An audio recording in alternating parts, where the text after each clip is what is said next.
Hey guys, it's Tina here, and it's been a while since I've been on this beautiful chair that I love so much. The weather has been in and out, cold, hot, you know, and I'm just happy to be back here today in front of you guys. I have transitioned out of the podcast form and into vlogging. I enjoy just talking about my life, my experiences, and various topics. And so we're in vlog form now. And so let's talk about what's been going on in my world.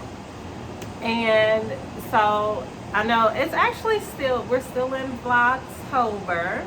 And so the very last long video that I did was actually of me being a mother to a middle school boy, which is a very special thing, a very special time. I believe that the middle school years are the hardest as a parent and as a child. Once you get into that middle school age, it's like things get a little confusing. You don't know which direction you want to go in, and it's okay. We're all adjusting. And so if you haven't checked out that video, please check out that video. I believe that it's a treat to watch and to listen to me talk about the different challenges that I've experienced as a mom to a middle schooler, as a single mom to a middle schooler.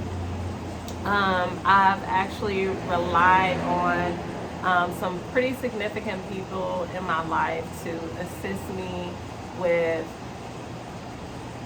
motherhood. I recently had a conversation with my father, and the more that I talk to him, the more that I am able to learn who he is, or what kind of father he desired to be to me, even though he didn't quite accomplish it. But just hearing him acknowledge certain things, I'm a single mother, so hearing him say, I know you're doing this by yourself, and I know that that's difficult. It's very affirming to me. I've never heard him say that before, but I'm thankful for the relationship that I have with my father today. Just being able to pick up the phone and call him and receive guidance from him and hear him support my son, his grandson. It makes me happy. I have put in a lot of effort into just understanding my father.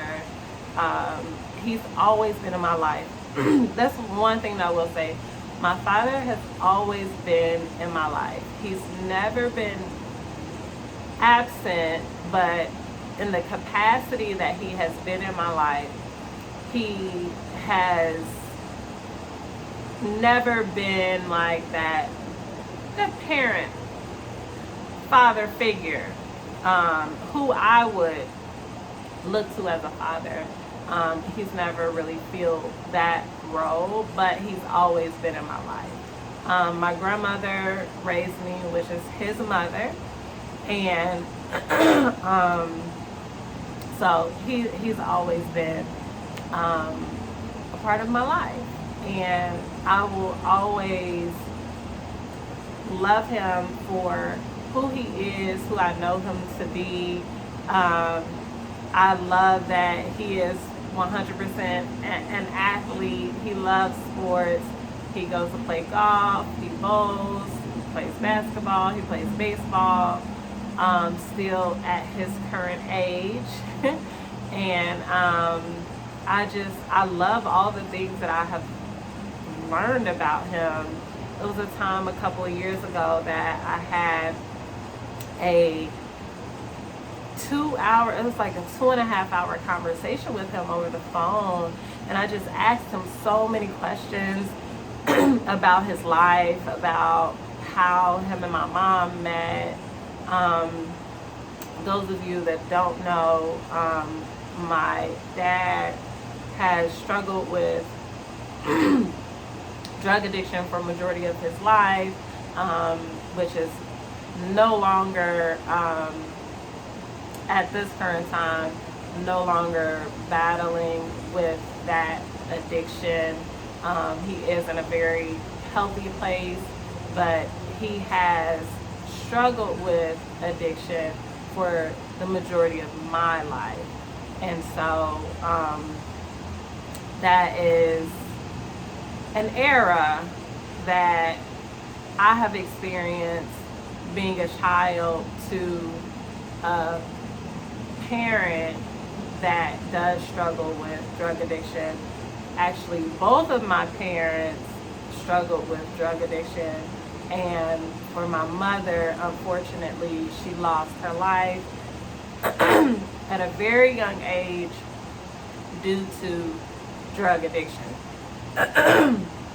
And she was only 34 years old, and that is the world that I grew up in, knowing my father's struggles and knowing that this disease took my mother from me and my other siblings has been a harsh reality to live in, but I am thankful to have experienced life in the way that I have, where even though my mother is not here, I understand a lot of her struggles, a lot of the things that she never said out loud that she could have been internally battling with. Me being in the mental health, being a mental health professional, I am able to put words to her silence by hearing the stories of others, people that I've met, people that I've been a therapist to that have substance abuse, that live with that disease. I have been able to put words to her silence and to her absence, and I'll never be able to share her story in a way that she would have been able to if she was still here. But going through the stages of grief, it is you fight with all of those things. You fight with the acceptance, you fight with being in denial. When I was younger, I was ashamed to hear that my mother died of drug addiction. It was not something that I didn't like when people would say that. And but as an adult, and dealing with that anger that I had, the resentment, the shame, I am now able to fully encompass what she was experiencing through learning more about her childhood and her upbringing, the challenges that she had, and just being a believer in life after death. I am thankful to have an ancestral relationship with my mother. One day I decided to order her death certificate because I was just curious as to what it said, and I found that her time of death was 3:33. And now every time I see 3:33, I know that that is her presence, that is her spirit, that is her showing me, hey, I'm here. And so I'm thankful for that, and having a father that is still here and hearing him share his story and how he started using drugs in the first place, to what it did to him mentally and physically, and what he wants at this point in his life, what he's desiring, who he wants to be at this point in his life, is a really powerful experience. I remember being in high school and my dad may have disappeared for a few days or whatever, And I remember the day that he came home, and he was in the kitchen making him a sandwich, and he just said to me, I was sitting on the couch in the dark, and he just said to me, he was like, I don't know why I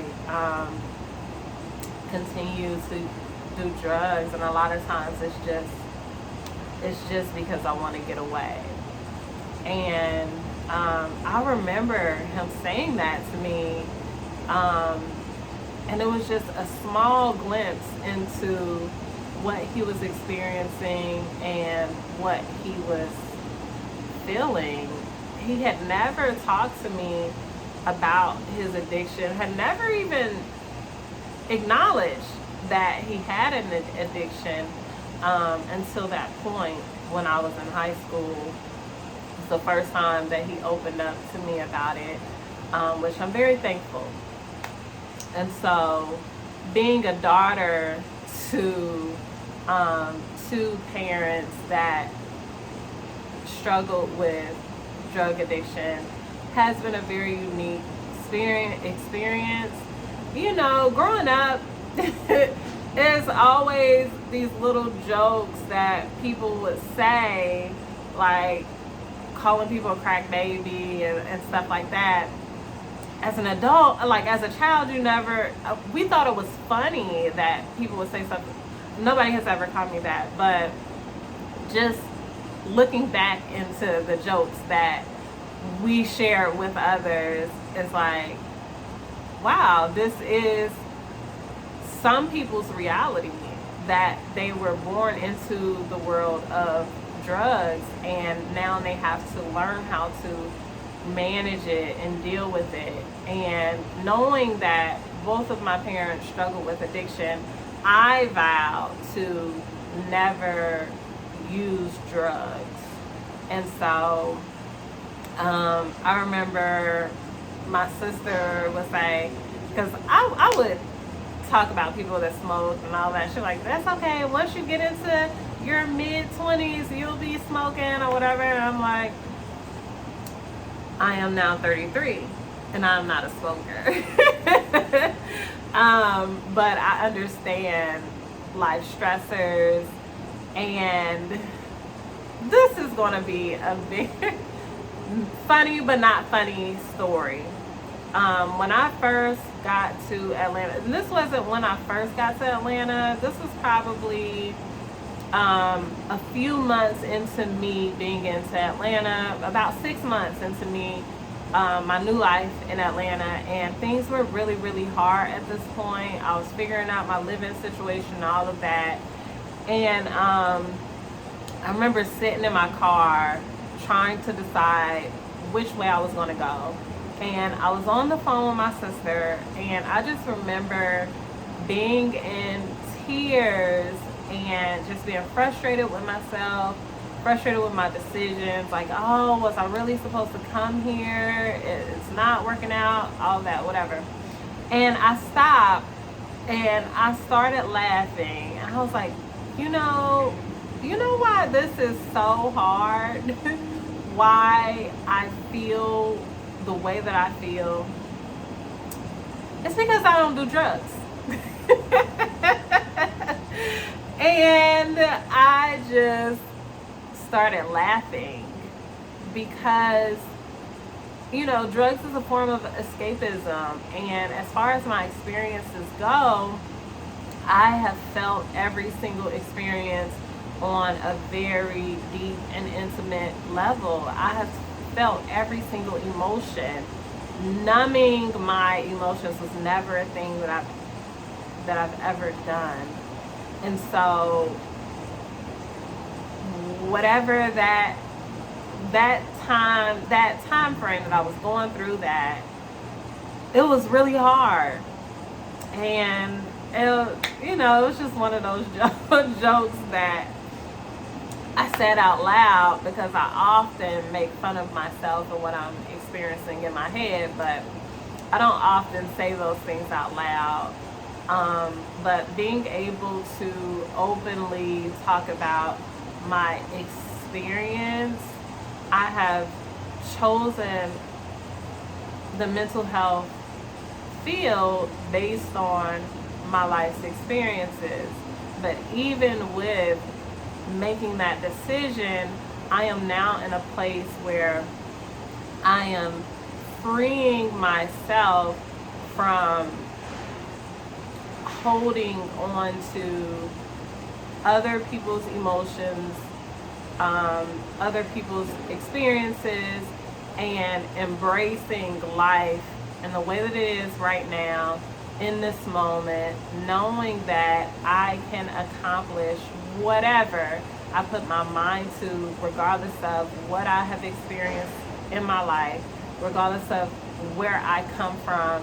When I look at my parents, when I look at my father, my grandmother had 8 children, 5 sons, 3 daughters, and I can see the vision that she had for herself and what she wanted for her children, and just the possibility and knowing what's in my bloodline. I am thankful to be able to step into the gifts that have been passed down through my bloodline, instead of continuing to step into the trauma, continuing to step into the things that have destroyed us, continuing to step into the messiness of life.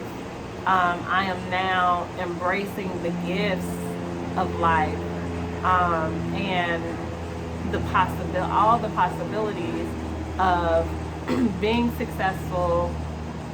And at one point in time, I was so depressed that waking up, the fact that I got up that day was enough.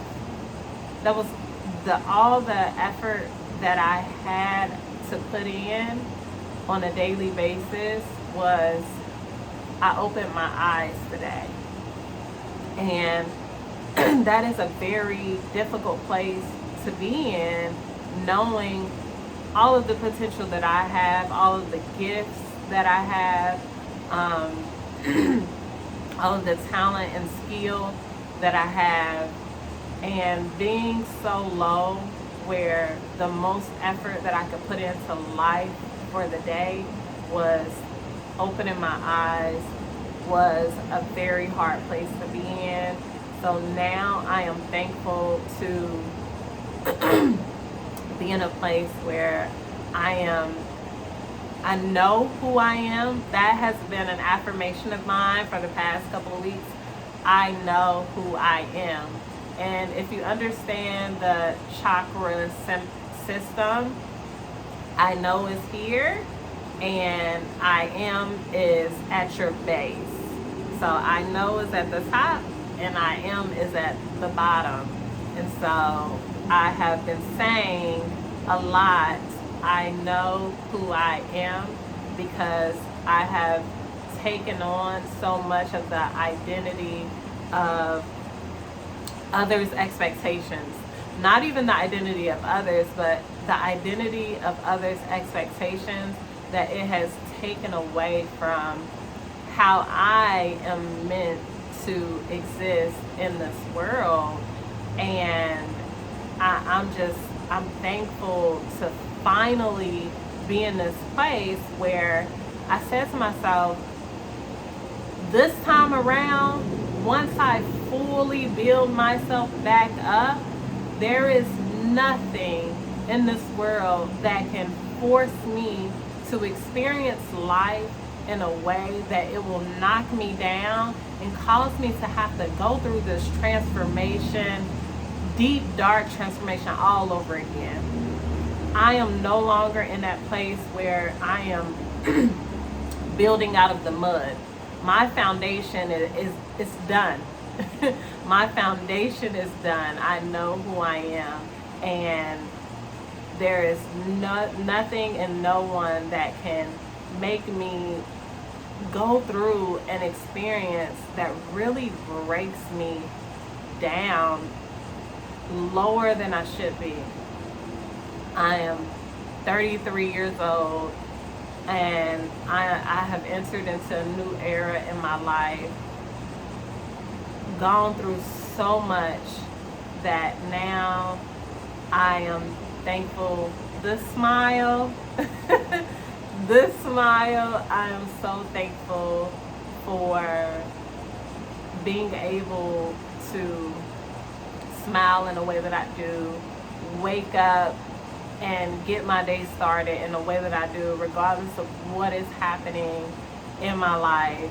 I'm thankful for that, and I have so much faith that everything is going to work out just the way that it needs to, that the small things, the material things, they don't matter at this time. And so this is just a background vlog. Where do I come from? I'm thankful for both of my parents. I love them to life. I love them after death. I hold them close to my heart.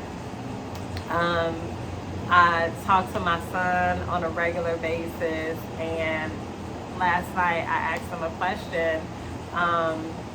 What happens when you don't listen to your parents?